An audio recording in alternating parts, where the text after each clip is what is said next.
بسم اللہ الرحمن الرحیم۔ فلائی نیوز کے تمام دیکھنے اور سننے والوں کو خوش آمدید۔ اگر آپ ہمارے چینل پر نئے ہیں تو سب سے پہلے چینل کو سبسکرائب کر دیں اور بیل آئیکن کو پریس کر دیں اور ہماری ویڈیو کو پورا دیکھیں تاکہ دنیا کی معلومات سے آپ باخبر رہ سکیں۔ آئے بڑھتے ہیں خبروں کی جانب۔ یوم دفاع و شہدائے پاکستان کے موقع پر نگران وزیر اعظم انوار الحق کاکڑ نے شہداء اور غازیوں کو خراج تحسین پیش کیا۔ 1965 کی جنگ میں دشمنوں کے ناپاک ارادوں کو ناکام بنانے والے شہداء اور غازیوں کو خراج تحسین پیش کرنے کے لیے آج ملک بھر میں شہداء اور غازیوں کا دن منایا جا رہا ہے۔ اس موقع پر نگران وزیر اعظم انوار الحق کاکڑ نے اسلام آباد میں قائم یادگار شہداء پر حاضری دی، جہاں انہوں نے پھول رکھے اور دعا کی۔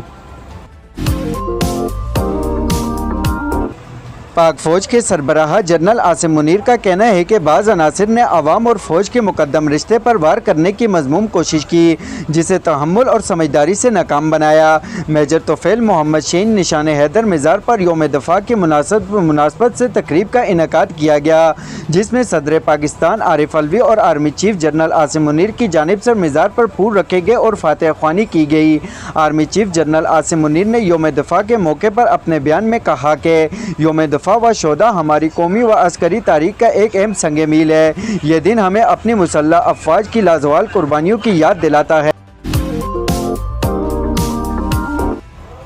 ایشیا کپ کا وینیو تبدیل نہ کرنے اور مکمل ٹورنامنٹ پاکستان میں نہ ہونے دینے کے معاملے پر ایشین کرکٹ کونسل (ACC) کے صدر جے شاہ کا کہنا ہے کہ یہ سب سیکورٹی خدشات اور ملک کی معاشی صورتحال کی وجہ سے تھا۔ بھارتی میڈیا کے مطابق ایشیا کپ 2023 دبئی کے بجائے سری لنکا میں کرانے کے معاملے اور مکمل ٹورنامنٹ پاکستان میں نہ ہونے دینے پر صدر ACC جے شاہ نے ایک بار پھر نئی منطق پیش کر دی۔ جے شاہ نے اپنی منمانیوں کا ملبہ سب پر ڈالتے ہوئے کہا کہ تمام فل ممبر میڈیا رائٹس ہولڈر اور ان اسٹیڈیم رائٹس ہولڈر پورا ٹورنامنٹ پاکستان میں کھیلنے پر ہچکچاہٹ کا مظاہرہ کر رہے تھے۔ یہ سب سیکورٹی خدشات اور ملک کی معاشی صورتحال کی وجہ سے تھا۔ ACC کے صدر کی حیثیت سے مجھے اس کا مناسب حل نکالنا تھا۔ گورنر سندھ کامران ٹسوری کا کہنا ہے کہ بجلی بلوں پر سیل ٹیکس ختم کرنے کی نہیں کم کرنے کی تجویز دی ہے۔ اسلام آباد میں گورنر سندھ کامران ٹسوری نے نگران وزیر اعظم سے ملاقات کے بعد میڈیا سے گفتگو میں کہا کہ وزیر اعظم نے ملاقات میں تاجروں کو ریلیف دینے کے لیے عزم کا اظہار کیا، جبکہ اسمگلنگ کی روک تھام کے لیے کیے گئے اقدامات کو تاجر برادری سراہ رہی ہے۔ اسلام آباد ہائی کورٹ کے حکم پر عمل درآمد کرتے ہوئے نام ایگزیکٹو کنٹرول لسٹ (ECL) میں ڈالنے سے متعلق کیس میں IG اسلام آباد نے جرمانہ سابق وفاقی وزیر شیریں مزاری کو ادا کر دیا۔ شیریں مزاری کا نام ECL سے نکالنے سے متعلق کیس کی سماعت اسلام آباد ہائی کورٹ کے جسٹس طارق محمود جنگیری نے کی۔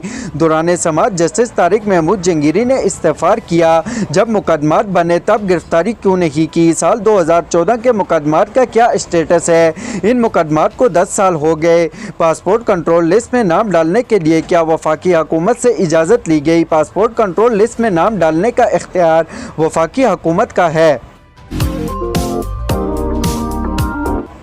سعودی عرب نے تیل کی پیداوار میں 10 لاکھ بیرل یومیہ کٹوتی میں مزید 3 ماہ کی توسیع کا اعلان کر دیا۔ سعودی وزارت توانائی کے مطابق سعودی عرب خام تیل کی یومیہ پیداوار میں ستمبر تک رضاکارانہ کٹوتی کرے گا۔ سعودی وزارت توانائی کا کہنا ہے کہ اکتوبر، نومبر اور دسمبر میں خام تیل کی پیداوار تقریباً 90 لاکھ بیرل یومیہ ہوگی۔ عرب میڈیا کی ایک رپورٹ میں سرکاری ذرائع کے حوالے دیتے ہوئے واضح کیا گیا ہے کہ تیل پیداوار میں یہ کمی ستمبر 2024 کے آخر تک جاری رہے گی۔ تیل کی پیداوار کی یہ کمی مملکت کی جانب سے اپریل میں اعلان کردہ رضاکارانہ کمی کے علاوہ ہے۔ لاہور ہائی کورٹ نے پاکستان تحریک انصاف کے صدر چودھری پرویز الہی کو عدالتی حکم کے باوجود پیش نہ کرنے پر برہمی کا اظہار کرتے ہوئے چیف الیکشن کمشنر اسلام آباد کو توہین عدالت کا نوٹس جاری کر دیا۔ چودھری پرویز الہی کی بازیابی کے لیے کیس کی سماعت لاہور ہائی کورٹ میں جسٹس مرزا وقاص رؤوف کی عدالت میں ہوئی، لیکن عدالتی حکم کے باوجود آج بھی چودھری پرویز الہی کو پیش نہیں کیا گیا۔